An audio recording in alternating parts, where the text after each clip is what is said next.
Myself Ratnakaram Raju from the competitive.in, the only one platform at your service to enhance your skills. Today we are going to discuss about temperature, expansion and ideal gas law. About these topics in many of the competitive exams like JEE, NEET and many other competitive exams are asking questions in these topics. Okay, then I'll go to next slide. Everything made up of atoms. As we know, states of matter like everything around us are made up of atoms. This idea was only fully accepted about 100 years ago, in part because of Einstein's analysis of Brownian motion. Brown, who studied the sex life of plants, noticed a lot of jiggling pollen grains under his microscope in 1827. He assumed it was because they were alive, but later found the identical jiggling with definitely deadstone powder. This was not understood for a half century. Can go to the slide. Size and mass of atoms. As we know, everything has its size and mass. For same like that, atoms has its size and mass.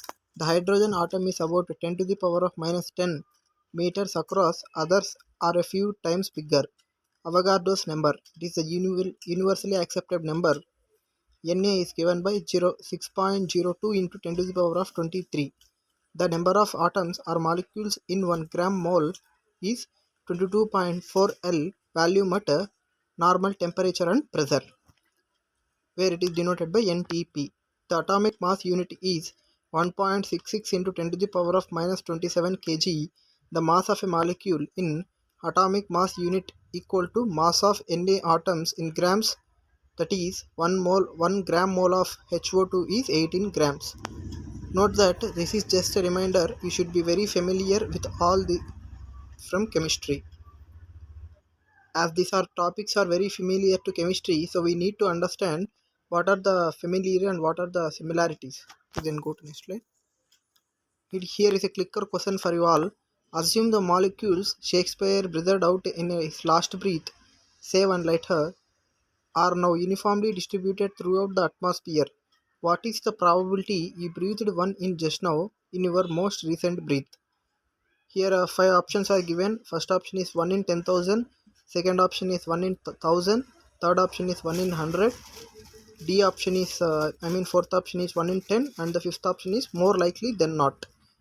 Here is a question for you, and if anyone know the answer, let me know in the chat box, or else I will tell the answer in the next video. Then go to another slide. Here is another clicker question.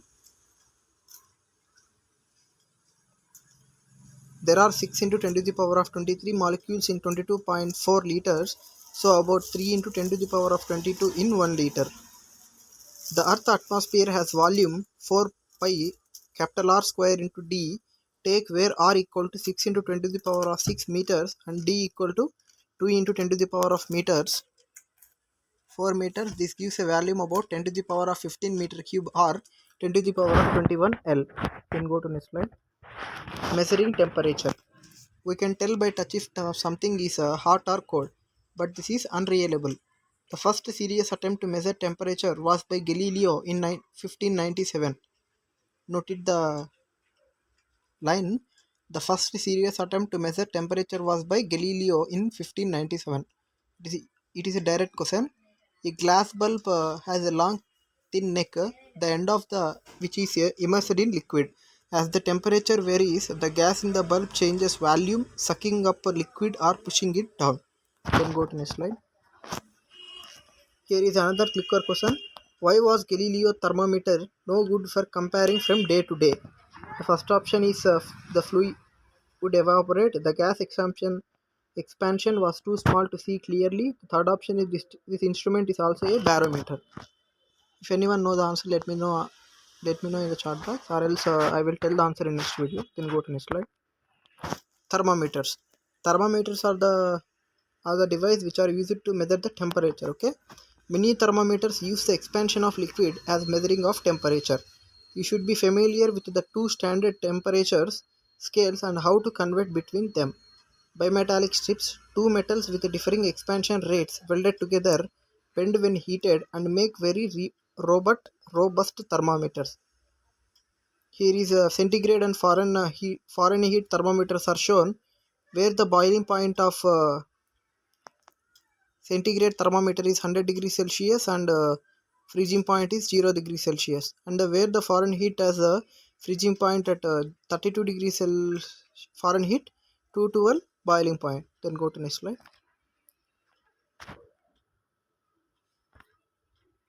Zeroth law of thermodynamics. If two things at a different temperatures are in thermal contact, so heat can flow and no heat is being supplied from or being drained to the environment. They will reach the same temperature. They are then said to be in thermal equilibrium. The zeroth law states that if A is in thermal equilibrium with B and the B is in C, then A will be with C. Please be noted it. Zeroth law of thermodynamics. If this wasn't true, thermometers would be meaningless. But thermodynamics guys like to see it written down. Then go to the slide. Thermal expansion. A solid rod will increase in length when heated, typically by order of 10 is to 10 into 10 power minus 5 of its original length for each degree Celsius centigrade. It will expand by the same proportion in the other directions too. This means there will be only be a change of 1 part in 1000 over a 100 degree Celsius temperature range. So these changes are not visible to the naked eye. Some device is needed to detect them. Then go to next slide. Thermal expansion notation. The coefficient of linear expansion denoted by alpha is denoted by delta L by L naught equal to alpha delta T, where alpha equal to 1.2 into 10 to the power of minus 5 for iron, 0.9 into 10 to the power of minus 5 for glass. The coefficient of volume expansion beta is defined by delta V by V naught equal to beta into delta T. Then go to next slide. Relating linear and volume expansion. Imagine a cube of solid of side L where volume is given by L cube. On increasing the temperature by delta T, the length of each side goes from L to L of 1 plus alpha into delta T. So the volume increases from L cube to L cube into 1 plus alpha into delta T whole cube. Now alpha delta T is a very small number, so neglecting them, real the volume goes to V into 1 plus beta into delta T. So beta equal to 3 alpha. Then go to next slide. Here is a clicker question. I have a square glass plate with a hole in it. I put in the oven until it reaches a high uniform temperature, then immediately measure the hole very accurately. What do I found? The hole is bigger than it was before heating. The hole is smaller. It is the same size. Then go to next slide. Here is another clicker question based on the topic we are discussed earlier. Coefficient of linear expansion of aluminum is given by 2.5 into 10 to the power of minus 5. An aluminum plate 2 into 3 of diameter is heated through 10 degrees Celsius. By how much does its area increase? Here 4 options are given. If anyone know the answer, let me know in the chat box. Then go to next slide. Here is another clicker question. Coefficient of linear expansion of aluminium 2.5 into 10 to the power of minus 5. A solid aluminium sphere is heated through 1 degree Celsius. What is its fractional change in density? Okay, then go to another slide. Volume expansion coefficients for liquids. Most important one. Most common organic liquids have coefficients around 10 to the power of minus 3, much greater than solids, and a good reason for not filling a gas tank to the very top. But mercury has a low expansion coefficient for a liquid, 1.8 into 10 to the power of minus 4, still 20 times that for glass mercury thermometers work fine. Water, unlike almost all other liquids, expands when cooling from 4 degrees Celsius to freezing. It also has a highly variable coefficient of expansion over its whole temperature range. Let's take in a degree Celsius range and beta where units of 10 to the power of minus 3 H2O. For example, if this degree Celsius is from 10 to 20, the beta is 0.15 and it varies up to 80 to 100 0.70. Have a look on the chart, then go to next slide. Here is a clicker question. A manufacturer of mercury in glass thermometer decided to upgrade his product to Pyrex glass, one of the model of the glass, which holds up better to high heat because it has a lower coefficient of expansion. He makes the new thermometers identical to the old in all dimensions. To check his product, he puts a new one and an old one together in water and heats the water slowly. What does he see? The mercury in the new one rises faster, the mercury in the old one rises faster. They both rise at the same rate. If anyone know the answer, let me know in chat box. Then go to next slide. Boyle's law. Boyle, born in 1627, the 14th child of the Earl of Cork, discovered his law himself. He used a U-shaped glass tube closed at one end, open at the other. He first carefully poured in mercury with the tube almost horizontally so the trapped air was at atmospheric pressure. The levels in the two arms were equal. He then poured in 30 inches more of mercury, that's 1 atmosphere, and found the trapped air now had half the original volume. Here is some of the U-shaped meters which are shown here. Then go to next slide. Boyles knew that a fast compression heats a gas, so before measuring the volume at the high pressure, he waited for the air to cool back down.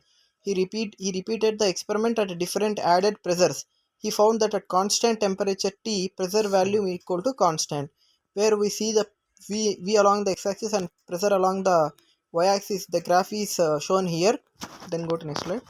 Expansion coefficient for gases. Charles' law.